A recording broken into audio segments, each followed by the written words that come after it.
Assalamualaikum warahmatullahi wabarakatuh. Selamat siang. Kali ini saya ada tugas untuk Bintek AKM, yaitu pada pengimbasannya. Perkenalkan diri, saya Yesi Pratiwi dari SD Negeri Taraban 6 dengan nomor UKG 2015 02987452 @guruku.id.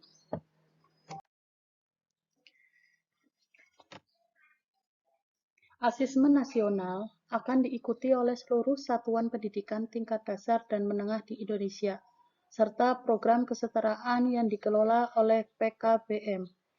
Di tiap satuan pendidikan, asesmen nasional akan diikuti oleh sebagian peserta didik kelas 5, 8, dan 9 yang dipilih secara acak oleh pemerintah.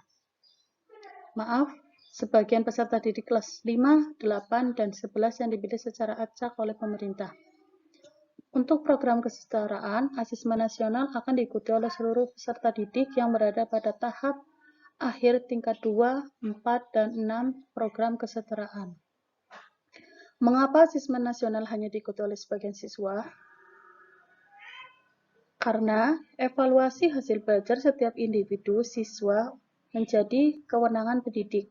Pemerintah melalui asesmen nasional dilakukan evaluasi sistem.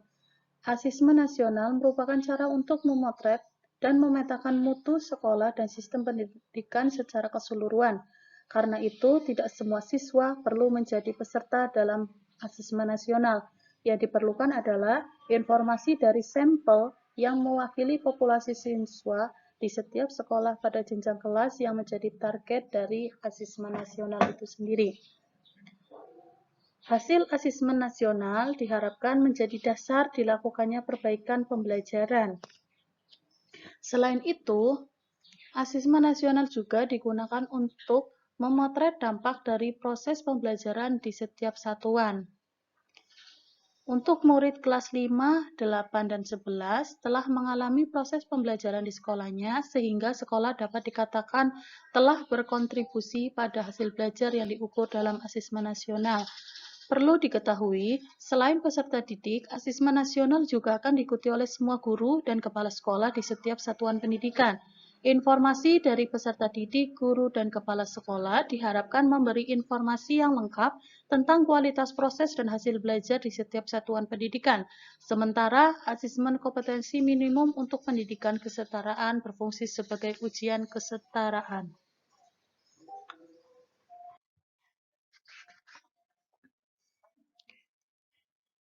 AKM merupakan bagian dari asesmen nasional yang mencakup asesmen kompetensi mendasar, yaitu literasi membaca dan asesmen kompetensi numerasi. Berikut ini yang ada di slide itu merupakan bentuk-bentuk soal asesmen nasional yang terdiri dari pilihan ganda, kemudian pilihan ganda kompleks, menjodohkan, isian singkat, dan uraian.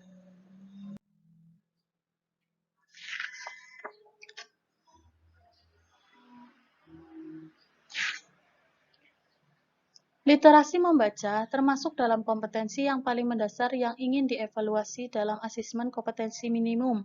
Sebelum kita lebih jauh mengenai asesmen literasi membaca dalam AKM, Bapak Ibu perlu meninjau kembali apa yang dimaksud dengan literasi membaca dan menulis.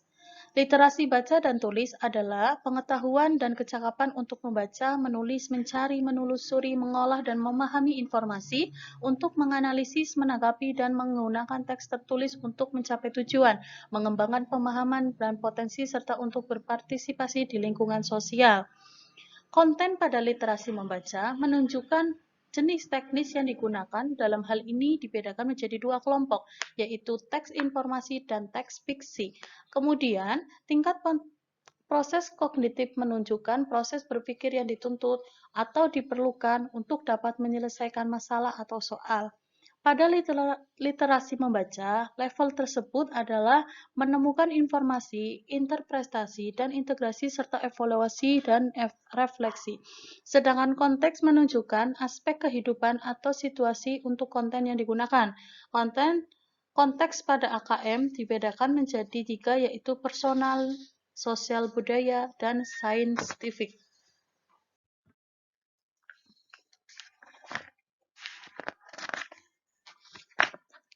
Kemudian, tahap lanjutan setelah pelaksanaan asesmen kompetensi minimum adalah tahap laporan hasil asesmen.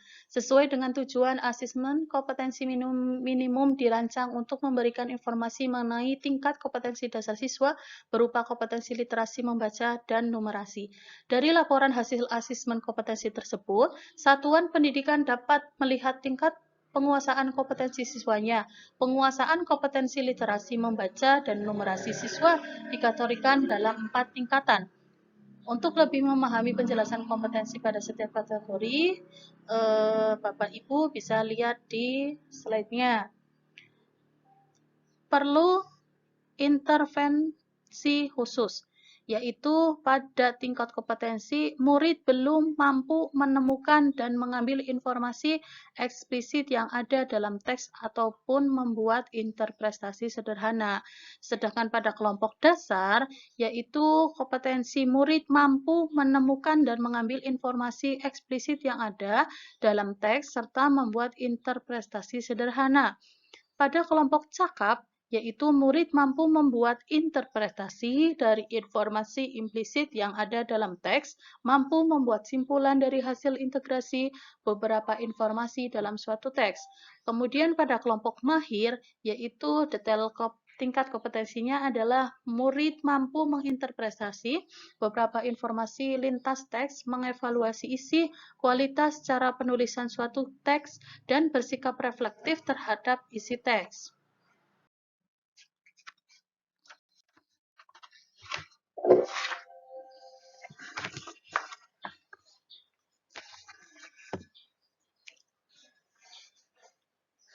Kompetensi diartikan sebagai kemampuan untuk melakukan suatu dengan baik, misalnya mampu melakukan tugas atau pekerjaan secara efektif.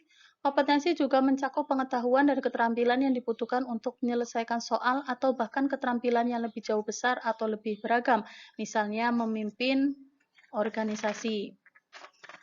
Kemudian, kekuatan pembelajaran berbasis kompetensi terletak pada fleksibilitasnya karena siswa dapat bergerak dengan kecepatan belajar mereka sendiri. Ini mendukung siswa dengan latar belakang pengetahuan yang beragam, tingkat literasi yang berbeda, dan bakat terkait lainnya. Tantangan pembelajaran berbasis kompetensi bagi guru antara lain yaitu kemampuan untuk mengidentifikasi tahapan kompetensi dasar siswa, termasuk literasi dan numerasi. Namun, laporan hasil AKM dapat membantu memetak tahapan kompetensi siswa.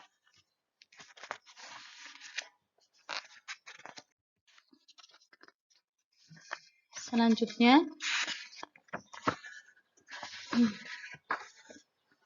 asesmen sering persepsikan sebagai upaya menentukan nilai murid. Tidak heran apabila banyak dari kita yang berusaha keras melakukan upaya agar nilai murid kita setinggi mungkin. Nilai murid menjadi sasaran kinerja.